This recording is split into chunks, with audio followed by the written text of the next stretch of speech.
Hello students, welcome to constant exam GK. इस video में 19 से 22 फरवरी 2025 के इंपॉर्टेंट डेली करंट अफेयर्स के ऊपर चर्चा करने वाले हैं। सारे के सारे इंपॉर्टेंट क्वेश्चंस होंगे और काफ़ी सिलेक्टिव क्वेश्चंस होंगे जो आपके किसी भी करंट अफेयर्स की तैयारी में और किसी भी कॉम्पिटेटिव एग्जाम्स के लिए काफ़ी इंपॉर्टेंट वीडियो होगी। तो वीडियो को अंत तक जरूर देखिएगा। तो चलिए बिना टाइम वेस्ट किए वीडियो करते हैं। पहला क्वेश्चन है, किस राज्य में सरकार ने मानव वन्य जीव संघर्ष को कम करने के लिए नीलगाय को मारने की मंजूरी दी है? हरियाणा। और खासकर इन जानवरों द्वारा कृषि भूमि को होने वाले नुकसान के कारण इस कदम को उठाया गया है।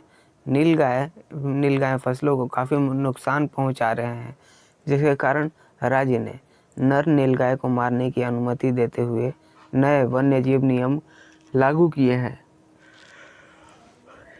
किस संस्थान ने किसानों को कृषि उपज को संरक्षित करने में मदद करने के लिए सौर निर्जलीकरण तकनीक विकसित की है? आईआईटी कानपुर। इस नवाचार का उद्देश्य फसल कटाई के बाद होने वाले नुकसान को कम करना और किसानों को फलों और सब्जियों को लंबे समय तक संग्रहित करने की अनुमति देकर उनकी आय में सुधार करना है। सेबी के मित्र प्लेटफॉर्म का प्राथमिक कार्य क्या है? निष्क्रिय म्यूचुअल फंड को ट्रैक करना और इस फोलियो को ट्रैक करने में मदद करने के लिए यह पेश किया गया है। यह निवेशकों को अनदेखा किए गए निवेशों की खोज करने की अनुमति देता है और सुनिश्चित करता है कि वे छूट न जाएं। फरवरी 2025 में काशी तमिल संगमम 3.0 कार्यक्रम कहाँ आयोजित किया जा रहा है? वाराणसी में। यह कार्यक्रम तमिलनाडु और काशी के बीच सांस्कृतिक संबंधों का जश्न मनाता है। राष्ट्रीय शिक्षा नीति 2020 के अनुसार एकता और आधुनिक शिक्षा के साथ पारंपरिक भारतीय ज्ञान के एकीकरण पर जोर देता है। उत्तराखंड में आयोजित 38वें राष्ट्रीय खेलों में किस टीम ने सबसे अधिक पदक जीते हैं? सर्विसेज। यहाँ पे सेवाएं हो गया है, services is the right answer.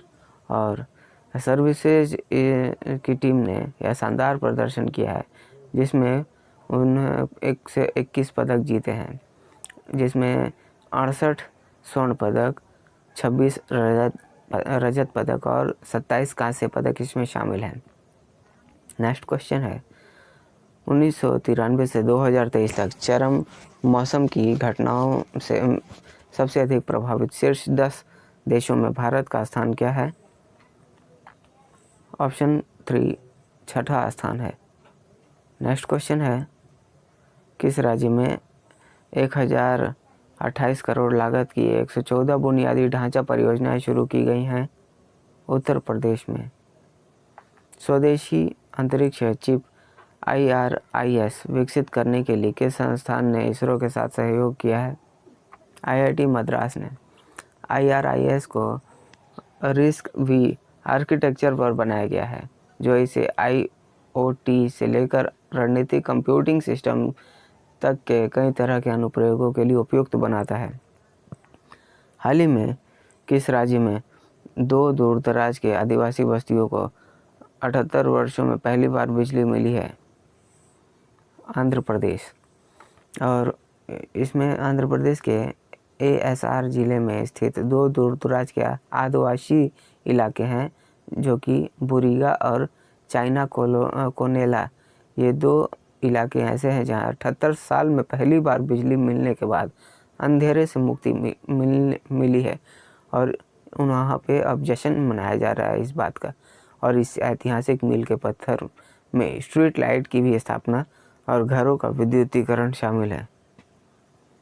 Bharat के साथ द्विपक्षीय व्यापार मिशन में कौन सा देश शामिल है, जिसका लक्ष्य 2030 तक $500 बिलियन तक पहुंचना है? संयुक्त राज्य अमेरिका। यह वृद्धि दोनों देशों के बीच व्यापार, ऊर्जा सहयोग और तकनीकी साझेदारी के विस्तार से प्रेरित है। सहयोग के प्रमुख क्षेत्रों में ऊर्जा आयात, परमाणु प्रौद्योगिकी और रक्षा सहयोग शामिल है। संयुक्त राज्य अमेरिका के साथ संबंधों को मजबूत करने से वैश्विक स्तर पर भारत की रणनीतिक स्थिति मजबूत होने और व्यापार घाटे में कमी लाने में भी मदद मिलने की उम्मीद है। केंद्रीय यूनानी चिकित्सा अनुसंधान परिषद की स्थापना कब की गई थी? 1978 में। आयकर अधिनियम को किस वर्ष 4000 से अधिक बार संशोधित किया गया तथा मूल रूप से अधिनियमित किया गया? 1961।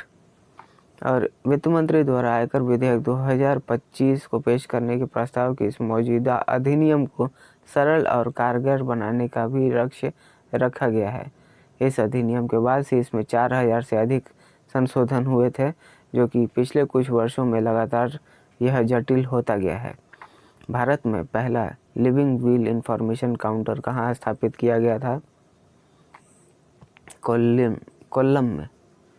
और इस पहल का उद्देश्य लोगों में जागरूकता बढ़ाना और लिविंग विल तैयार करने में उनकी सहायता करना है, जिसमें अक्षम होने पर उनकी स्वास्थ्य संबंधी प्राथमिकताएं बताई जाती है। जनप्रतिनिधित्व अधिनियम किस वर्ष लागू किया गया था? 1951 में। भारत ऊर्जा सप्ताह 2025 कहाँ आयोजित किया गया? नई दिल्ली में। 2025 में 17वां ब्रिक्स शिखर सम्मेलन कहाँ आयोजित किया जाएगा? Option 1 Rio de Janeiro. और शिखर सम्मेलन में ब्रिक्स देशों और चयनित आमंत्रित देशों के नेता महत्वपूर्ण वैश्विक शासन सुधारों और सहयोग पर चर्चा करने के लिए एक साथ आएंगे।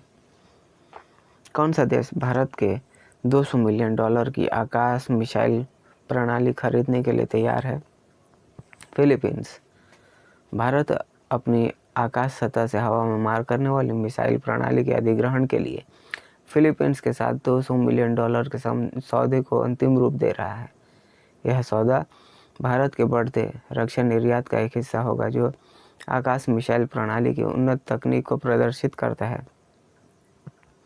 किस बैंक ने अशोका विश्वविद्यालय को उनके अनुसंधान कार्यक्रमों को बढ़ाने के लिए 104 करोड़ रुपए देने का वादा किया है? एक्सिस बैंक ने। यह फंडिंग न्यूरोसाइंस, व्यवहार अध्ययन और भौतिकी में शोध प्रयोगशालाओं के विकास का समर्थन करती है और साथ ही विद्वानों के लिए फेलोशिप और अनुदान की भी प्रदान करती है। पर्यटकों के लिए डिजिटल इनर लाइट परमिट प्रणाली किस जिले में शुरू की गई है? चमोली में। ऑप्शन 2। डोपिंग परीक्षण के कारण 3 महीने के लिए निलंबित किया गया विश्व का नंबर 1 टेनिस खिलाड़ी कौन है? Jannik Sinner. और निलंबन जो कि 9 फरवरी से 4 मई तक चलेगा। हालांकि शुरू में ही अंतर्राष्ट्रीय टेनिस अखंडता एजेंसी द्वारा उन्हें मंजूरी दे दी गई थी, लेकिन सिनर ने निलंबन को स्वीकार करने के लिए विश्व डोपिंग विरोधी एजेंसी के साथ समझौता कर लिया है। किस अंतरिक्ष एजेंसी के मिशन यूक्लिड ने आकाशगंगा NGC 6505 के निकट पर एक आश्चर्यजनक आइंस्टीन वलय की खोज की है? ESA ने, जो कि लगभग 590 मिलियन प्रकाश वर्ष दूर है। और यह दुर्लभ घटना गुरुत्वाकर्षण लेंसिंग के परिणाम है, जहां 4.42 बिलियन प्रकाश वर्ष दूर की आकाशगंगा से प्रकाश एक विशाल वस्तु के चारों ओर मुड़ जाता है। और यह खोज डार्क मैटर और ऊर्जा के अध्ययन में यूक्लिड की क्षमताओं को उजागर करता है। 27वें वार्षिक नववर्ष समारोह में भारत को पहली बार थीम देश के रूप में कहाँ प्रदर्शित किया गया है? वाशिंगटन में। यह इस कार्यक्रम में भारत की समृद्ध सांस्कृतिक विरासत को दर्शाया गया, जिसमें पारंपरिक प्रार्थनाएं और जीवंत कला रूप शामिल है। सिएटल में भारतीय वाणिज्य दूत ने अधिकारियों को तिरंगे के स्टॉल से सम्मानित किया और समारोह के दौरान अमेरिकी नेताओं के संदेश भी पढ़े गए थे। सो स्टूडेंट्स, ये थे आज के हमारे जितने भी इम्पॉर्टेंट करंट अफेयर्स हैं, उन सभी को मैंने इस वीडियो में कवर किया है। आशा करता हूँ वीडियो आपको पसंद आई होगी। वीडियो पसंद आई है तो वीडियो पर एक लाइक ज़रूर करिएगा और इसे अधिक से अधिक उन लोगों को जरूर शेयर करिएगा जो कॉम्पिटिटिव एग्जाम्स की तैयारी करते हैं, ताकि उन्हें भी इन सारे क्वेश्चंस का हेल्प मिले और अगर आप हमारे वीडियो पर पहली बार आए हैं तो हमारे चैनल को भी जरूर सब्सक्राइब कर लीजिए, क्योंकि इस तरह के वैल्यूएबल वीडियोज़ मैं आपके लिए हमेशा बनाते रहता हूँ। तो चलिए मिलते हैं नेक्स्ट वीडियो में, तब तक के लिए कीप वॉचिंग, कीप प्रिपेयरिंग।